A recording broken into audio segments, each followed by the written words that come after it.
kelompok 1, saya Aziza, Saya Eka. saya Wiwit, saya Eni, Saya Yunita. saya Laras, saya Zul. Video kali ini kami akan menjelaskan macam-macam alat kontrasepsi berikut ini. Pertama, saya akan menjelaskan tentang KB kondom. Berikut penjelasannya. Kondom adalah alat kontrasepsi atau alat untuk mencegah kehamilan atau penularan penyakit kelamin pada saat bersenggama. Kondom biasanya dibuat dari bahan karet lateks dan dipakaikan pada alat kelamin pria atau wanita pada keadaan ereksi sebelum bersenggama. Cara kerja kondom yaitu menghalangi masuknya sperma ke dalam vagina sehingga pembuahan dapat dicegah, yaitu mencegah sperma masuk ke dalam alat reproduksi wanita. Manfaat keterbatasan maupun efek samping yang ditimbulkan kondom wanita hampir sama dengan kondom lelaki. Tingkat efektivitas kondom wanita akan tinggi apabila cara menggunakannya benar. Angka kegagalan kontrasepsi kondom sangat sedikit, yaitu 2-12 kehamilan per 100 perempuan per tahun.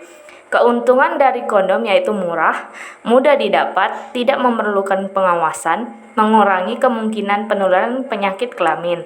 Efek samping pada sejumlah kecil kasus terdapat reaksi alergi terhadap kondom karet.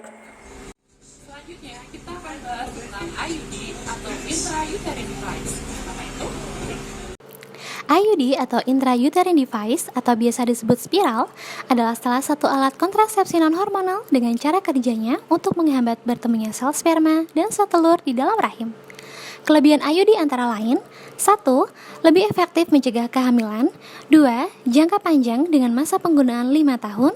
3. Tidak mengganggu siklus menstruasi karena tidak mengandung hormon. 4. Tidak mengganggu kesuburan jika IUD dilepas. Sedangkan kekurangan IUD antara lain: 1. Menyebabkan flek-flek setelah IUD dipasang. 2. Menyebabkan banyaknya darah menstruasi yang keluar pada bulan pertama pemasangan. 3. Ketidaknyamanan dalam berhubungan seksual jika benang IUD dipotong terlalu panjang.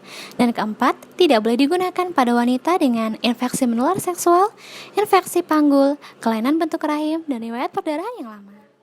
Selanjutnya, saya akan menjelaskan tentang pil KB. Nah, berikut penjelasannya. Pil KB merupakan metode kontrasepsi bentuk tablet yang mengandung hormon estrogen dan progesteron atau hanya progesteron saja. Pil KB terdiri dari dua, yaitu 1. Pil KB yang mengandung satu hormon, yaitu progesteron sintetik atau yang disebut mini pil. Yang kedua, pil KB yang mengandung dua hormon, yaitu estrogen dan progesteron sintetik atau yang disebut pil kombinasi. Kerja utama dari mini pil yaitu mengentalkan lendir serviks sehingga mencegah perjalanan sperma menuju sel telur. Sedangkan kerja utama dari pil kombinasi yaitu mencegah terjadinya ovulasi. Pil kombinasi terdapat dalam kemasan 21 atau 22 pil, yang dimana seluruh pil mengandung hormon. Dan kemasan 28 pil, yang dimana terdapat 21 pil mengandung hormon sintetik dan 7 pil placebo. Untuk meminum pil KB, sebaiknya diminum pada waktu yang sama setiap harinya. Efek samping dari pil KB, yang pertama itu spotting atau perdarahan bercak, yang kedua rasa nyeri payudara, yang ketiga tekanan darah meningkat, dan yang keempat mual, pusing, dan kembung. selanjutnya di sini saya akan menjelaskan tentang KB suntik. Berikut penjelasannya. Saya akan menjelaskan tentang alat kontrasepsi suntik KB. Suntik KB adalah kontrasepsi hormonal yang mengandung hormon progestogen atau progestin, yang serupa dengan hormon alami wanita yaitu progesteron. Hal ini dapat menghentikan Anda untuk berovulasi. Biasanya, suntik KB disuntikan pada bagian tertentu pada tubuh Anda seperti di paha, pundak, di bawah perut, atau lengan atas. Setelah disuntikan, kadar hormon akan meningkat dan kemudian menurun secara bertahap hingga suntikan selanjutnya.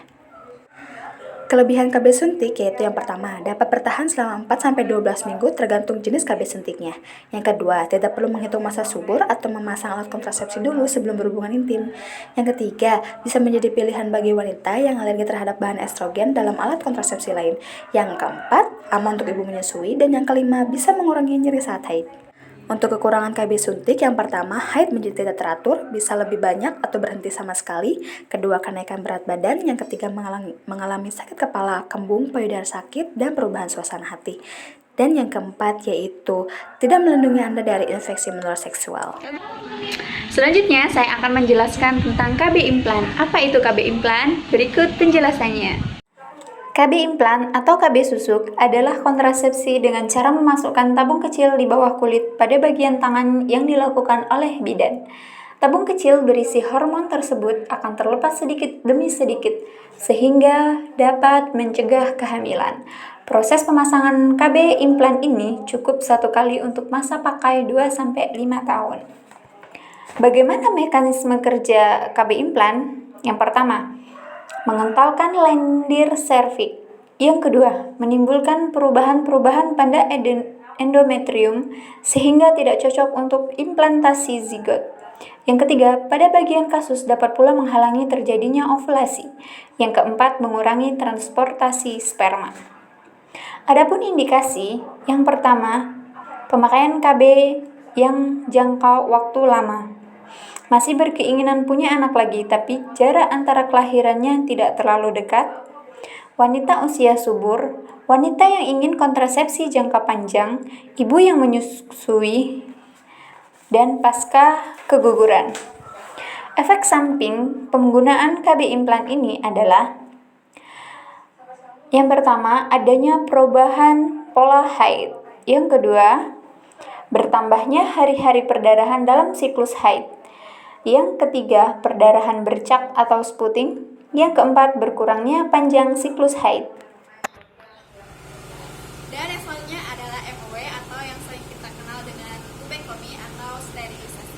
Sterilisasi adalah MOW atau tubektomi adalah tindakan penutupan terhadap kedua saluran telur kanan dan kiri yang menyebabkan sel telur tidak dapat bertemu dengan sel sperma sehingga tidak terjadi kehamilan.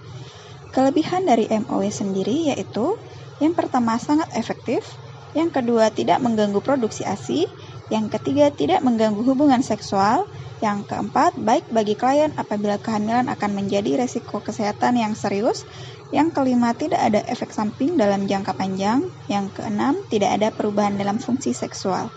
Adapun kekurangannya yaitu yang pertama harus dipertimbangkan dengan baik karena bersifat permanen. Yang kedua, rasa sakit atau rasa tidak nyaman dalam jangka waktu pendek setelah tindakan.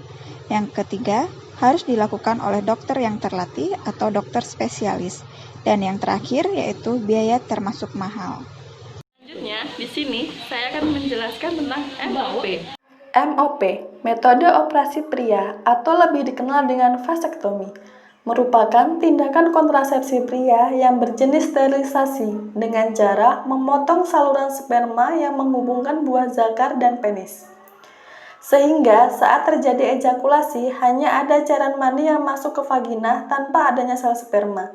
Untuk efek samping, di sini tidak memiliki efek samping yang merugikan bagi pengguna. Bahkan, tidak menurunkan gairah saat melakukan hubungan seksual. Sperma yang diproduksi akan diserap kembali oleh tubuh.